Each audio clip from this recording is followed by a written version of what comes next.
वक्त आप आराम से बैठकर इस वीडियो को देख रहे हैं, मगर मैं आपको कहूँ, आज जिस जगह पर आप अभी बैठे हो वो जमीन आज से करोड़ों साल पहले 8,500 डिग्री के तापमान से उबल रही थी, या जिस जगह पर आप बैठे हैं वो जगह लाखों सालों तक बर्फ से ढकी हुई थी। ये दोनों बातें सच हैं। इस 15 मिनट की वीडियो के अंदर आप पृथ्वी के 450 करोड़ साल के सफर को देखने वाले हैं। जिस जगह आज हमारा सौरमंडल है, वहाँ विभिन्न प्रकार की गैस और धूल के बादल हुआ करते थे। वैज्ञानिकों के मुताबिक इन धूल के बादलों से दूर एक तारा हुआ करता था। वक्त के साथ साथ उस तारे की ऊर्जा कम होने लगी, जिसके कारण उसके अंदर एक विशाल विस्फोट हुआ। विस्फोट की वजह से अंतरिक्ष की ये धूल एक दूसरे से दबने लगी। इस दौरान बादलों में स्थित धूल के कण दबाव और गर्मी के कारण बड़े उल्कापिंड और पत्थरों में परिवर्तित हो चुके थे, और इसी दबाव की वजह से इन बादलों में स्थित रेडियो एक्टिव पदार्थ ने ग्रेविटी का निर्माण किया। इस ग्रेविटी के कारण बीच में हाइड्रोजन और हीलियम इकट्ठा होने लगे। बीच के इस भयंकर दबाव के कारण एक विशाल विस्फोट हुआ, और इसी विस्फोट के कारण हमारे सूरज का जन्म हुआ। अंतरिक्ष में फैले एस्ट्रॉयड यानी क्षुद्र ग्रहों में भारी वजन की वजह से सूरज के करीब आकर सूरज की परिक्रमा करने लगे। धीरे धीरे इन्हीं एस्ट्रॉयड में भारी टकराव हुआ, जिसके फलस्वरूप मरकरी, विनस, अर्थ और मार्स जैसे ग्रहों का निर्माण हुआ। वैज्ञानिकों के मुताबिक उस वक्त पृथ्वी और मार्स यानी मंगल ग्रह के बीच थिया नामक ग्रह सूरज की परिक्रमा किया करता था। पृथ्वी पर ग्रेविटी होने की वजह से सूरज की परिक्रमा करने वाले एस्ट्रॉयड अब पृथ्वी की परिक्रमा करने लगे, और धीरे धीरे करोड़ों सालों तक ये पृथ्वी पर गिरते रहे। और ऐसी घटना हमारे पड़ोसी ग्रह थिया पर भी हो रही थी, जिसके कारण थिया पृथ्वी के और करीब आने लगा और आकर पृथ्वी से टकराया। इस भयंकर टकराव की वजह से पृथ्वी के हिस्से कणों के रूप में अंतरिक्ष में फैल गए और एक रिंग्स की तरह पृथ्वी की परिक्रमा करने लगे। इन्हीं परिक्रमा करते हुए कणों में टकराव होने लगा, जिसके कारण हमारे चांद का निर्माण हुआ। उस वक्त पृथ्वी पर सिर्फ एक ही समुद्र हुआ करता था, और वो था 1900 डिग्री सेल्सियस की तापमान पर उबलते हुए लावे का। उबल रही थी वो सारी चीजें जिसे आज आप अलग अलग नाम से जानते हैं। वक्त के साथ साथ पृथ्वी धीरे धीरे ठंडी हो रही थी, जिसके कारण पृथ्वी के भारी तत्व जैसे धातु और रेडियो एक्टिव पदार्थ पृथ्वी के केंद्र में जाकर इकट्ठा हो गए, और हल्के पदार्थ पृथ्वी की सतह पर आ गए। लाखों सालों तक पृथ्वी पर उल्कापिंडों की बरसात हुई, और इन गिरते हुए उल्कापिंडों में जमा था नमक, मिनरल्स और पानी। करोड़ों सालों तक इन उल्कापिंडों की बरसात होती रही, और धीरे धीरे पृथ्वी की ऊपरी सतह पानी से ढकने लगी। वैज्ञानिकों के मुताबिक यही वो वक्त था जब दूर गहरे पानी के अंदर निकलते ज्वालामुखियों से पहली बार सूक्ष्म जीवों का निर्माण हुआ। लाखों सालों बाद एक वक्त ऐसा आया जब पृथ्वी की पूरी सतह पानी से ढक चुकी थी। हमारी पृथ्वी के सबसे अंदर का कोर रेडियो एक्टिव पदार्थ से बने होने की वजह से हरदम गर्म होता रहता है, लेकिन जब भी पृथ्वी की ऊपरी जमीन ठंडी हो जाती है, तब पृथ्वी के अंदर की गर्मी बाहर नहीं निकल पाती, जिसके कारण ज्वालामुखियों का निर्माण होता है। और उस वक्त कुछ ऐसा ही हुआ। पानी से ढकी हुई पृथ्वी पर हजारों की तादाद में ज्वालामुखी निकलने लगे, और आने वाले लाखों सालों तक इन ज्वालामुखियों का निकलना जारी रहा, जिससे पानी के ऊपर जमीन का निर्माण हो रहा था। इस वक्त भी पृथ्वी पर वातावरण न होने की वजह से अंतरिक्ष से उल्कापिंडों की बरसात हो रही थी। आज से लगभग 300 करोड़ साल पहले पृथ्वी पर ऐसा वक्त आया जब पृथ्वी का वातावरण लगभग स्थिर होने लगा था। ज्वालामुखी निकलने धीरे हो गए थे, और पृथ्वी का एक दिन 12 घंटे का हुआ करता था। साल बीतते गए, और धीरे धीरे ये सूक्ष्म जीव विकसित होते गए और समूह में रहने लगे। आज से लगभग 250 करोड़ साल पहले पहली बार पृथ्वी पर ऐसे जीवों का निर्माण हुआ जो जीने के लिए ये पानी के अंदर के मिनरल्स यानी खनिज पदार्थ और धूप का इस्तेमाल करते थे, और मल त्याग के रूप में ऑक्सीजन बाहर निकालते थे। इस वक्त तक पृथ्वी पर ज्यादातर ज्वालामुखी निकलने बंद हो चुके थे, और इन माइक्रोबैक्टीरिया की वजह से वातावरण में ऑक्सीजन की मात्रा बढ़ रही थी। वातावरण में ऑक्सीजन बढ़ने की वजह से पृथ्वी का वायुमंडल बनना शुरू हुआ, और आने वाले हजारों सालों तक वातावरण में ऑक्सीजन की मात्रा बढ़ती रही, जिसकी वजह से पृथ्वी के ज्यादातर हिस्सों में ये सूक्ष्म जीव फैल गए। हजारों सालों बाद एक वक्त ऐसा आया जब पृथ्वी में ज्यादा ऑक्सीजन बढ़ने के कारण ये सूक्ष्म जीव मरने शुरू हो गए। उस वक्त तक पृथ्वी का वातावरण ठंडा होने के साथ साथ ऑक्सीजन से भी भर चुका था, जिसके कारण जमीन और वातावरण में स्थित आयरन यानी लोहे के मिनरल्स पानी में स्थित ऑक्सीजन से रिएक्ट होने लगे। और एक वक्त ऐसा आया जब पृथ्वी की जमीन आज के मार्स के जैसे लाल हो चुकी थी। वक्त बीतने के साथ साथ धरती की टेक्टोनिक प्लेट्स में दरार होने लगी, जिसके कारण पृथ्वी के अंदर का लावा जमीन की तरह कई लाखों सालों तक खुला उबलता रहा। और यही वो कारण था जिसके कारण पृथ्वी के वातावरण में कार्बन डाइऑक्साइड की मात्रा बहुत बढ़ गई और पृथ्वी पर एसिड की वर्षा शुरू हो गई।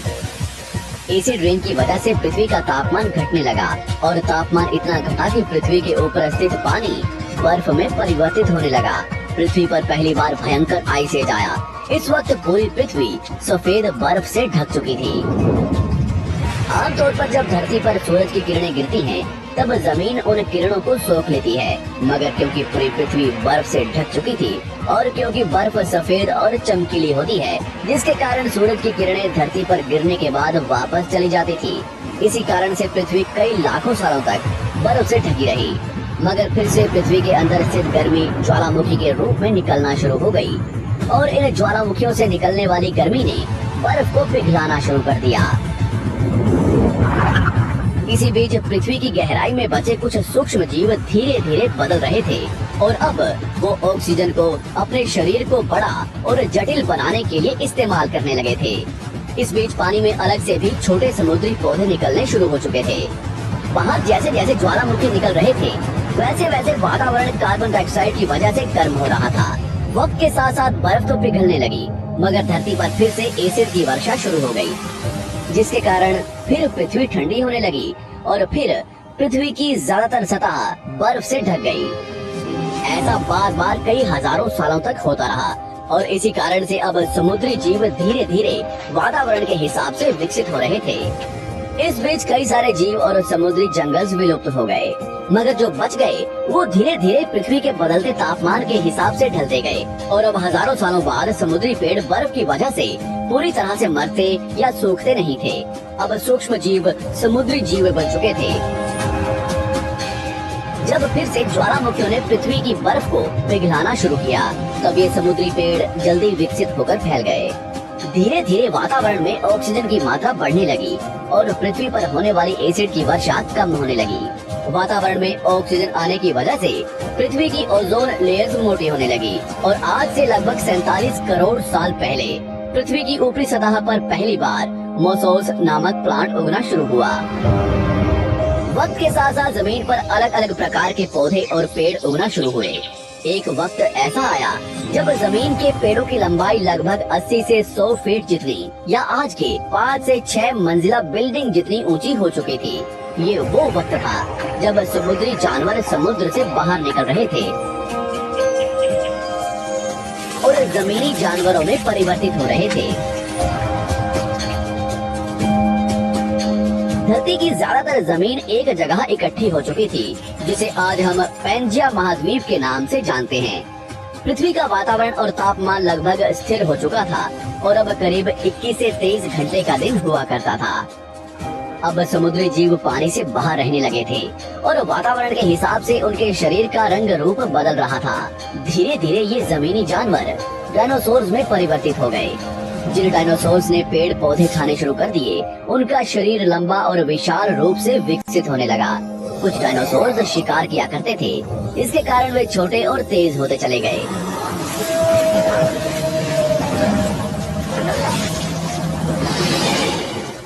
पृथ्वी की ऊपरी जमीन एक जगह इकट्ठी होने के कारण ज्यादातर जमीन रेगिस्तान और बंजर हो चुकी थी। ज्यादातर जंगल समुद्र के करीब हुआ करते थे, जिसमें डायनासोर्स रहा करते थे। आज से लगभग 20 करोड़ साल पहले पैंजिया महाद्वीप टूटना शुरू हो गया। पैंजिया के विभाजित होने की वजह से पृथ्वी की ज्यादातर ऊपरी जमीन पानी के संपर्क में आने लगी, जिसके फलस्वरूप पृथ्वी पर हरियाली बढ़ती गई, जिस वजह से डायनासोर्स और ज्यादा विभिन्न और विशाल होते चले गए। डायनासोर्स ने आने वाले लगभग 20 से 30 करोड़ सालों तक पृथ्वी पर राज किया। उस वक्त डायनासोर्स समुद्र से लेकर जमीन और आसमान तक पूरी पृथ्वी पर राज किया करते थे। इस दौरान अफ्रीका से टूटा भारत सीधे आकर आज के तिब्बत से टकराया और इस टकराव की वजह से हिमालय का निर्माण हुआ। आज से लगभग 6.5 करोड़ साल पहले पृथ्वी की तरफ आज के माउंट एवरेस्ट से भी बड़ा लगभग 4.5 लाख करोड़ किलो जितना वजनीय उल्कापिंड लगभग 80,000 किलोमीटर प्रति घंटे की स्पीड से पृथ्वी की तरफ आ रहा था। पृथ्वी की सतह को छूते ही उसमें भयंकर आग लगी और वो जलते हुए सीधा पृथ्वी से टकराया। इस टकराव से निकलने वाली ऊर्जा आज के 10 करोड़ परमाणु बम एक साथ फटने के बराबर थी। जहाँ ये उल्कापिंड गिरा, वहाँ के जानवर और पेड़ तुरंत भाप बनकर जल गए। गिरते ही पृथ्वी पर पूरी तरह धूल फैलने लगी। समुद्र में भयंकर बाढ़ आने लगी। भूकंप और आग ने पृथ्वी को जलाना शुरू कर दिया। कुछ ही घंटों में पूरी पृथ्वी के वातावरण में हानिकारक गैस और धूल की वजह से पृथ्वी नर्क हो चुकी थी। डायनासोर्स, भूटान, आग और भूखमरी से पूरी तरह विलुप्त हो गए। इस वक्त हमारे पूर्वज जमीन के अंदर रहा करते थे, जिसके कारण वो इस विशाल प्रलय से बच गए। पृथ्वी का वातावरण पूरी तरह से काला और अंधेरा हो चुका था, जिससे धूप भी जमीन तक नहीं पहुंच पा रही थी। पृथ्वी के पेड़ और ज्यादातर जानवर विलुप्त हो गए। वातावरण में धूल और हानिकारक गैस के कारण पृथ्वी पर फिर से एसिड की वर्षा शुरू हो गई और फिर पृथ्वी ठंडी होकर बर्फ से ढक गई। लेकिन इस बार पृथ्वी की बर्फ लाखों सालों तक नहीं जमी रही और 80 से 90 हजार साल बाद ये बर्फ पिघलनी शुरू हो गई। जैसे ही धरती पर वातावरण फिर से पहले जैसा होने लगा, वैसे ही ये छोटे जीव जमीन से बाहर आना शुरू हो गए। उस वक्त पृथ्वी की बर्फ पिघलनी शुरू ही हुई थी, जिसके कारण अफ्रीका में घने ठंडे जंगल हुआ करते थे और इसी बीच ये जमीनी जीव बंदरों में परिवर्तित हुए। मगर जैसे जैसे पृथ्वी गर्म होने लगी, वैसे वैसे अफ्रीका के ये जंगल सूखने लगे। जंगल की चीजें खाने वाले बंदरों को खाने की कमी होने लगी। खाने की तलाश में इन बंदरों ने अपने पैरों पर चलना शुरू कर दिया, जिससे उन्हें दूसरे जानवरों के शिकार करने में मदद मिलती थी। धीरे धीरे बंदर एप्स यानी वानर में परिवर्तित हुए। खाने की तलाश में ये एप्स पृथ्वी के दूसरे हिस्सों में फैलने लगे और धीरे धीरे उनके शरीर का रंग रूप वहाँ के मौसम के हिसाब से बदलता गया। वक्त के साथ साथ हम आदिवासी बने। हमने हथियारों से लेकर आग का आविष्कार किया। हम धीरे धीरे इंसान के रूप में विकसित हुए। हमने धर्म से लेकर परिवार, भाषा और संस्कृति का निर्माण किया और वक्त के साथ साथ हम विकसित होते चले गए और आज हम इस पृथ्वी की सबसे विकसित प्रजाति बन चुके हैं। पृथ्वी को आज के जैसे बनने में लगभग 450 करोड़ साल का वक्त लगा है और हमें एक छोटे जमीन में रहने वाले जानवर से इंसान बनने में कई लाखों सालों का। मगर हमने इन 100 सालों में जितना पृथ्वी को गंदा और तबाह किया है, उतना आज तक किसी भी प्रजाति ने नहीं किया होगा। हम फिर से धरती को गर्म कर रहे हैं और कार्बन डाइऑक्साइड की मात्रा बढ़ा रहे हैं। वैज्ञानिकों का मानना है कि पृथ्वी पर फिर से विशाल परिवर्तन होने वाला है। भविष्य में पृथ्वी कैसी होगी, जानेंगे हमारी अगली वीडियो में।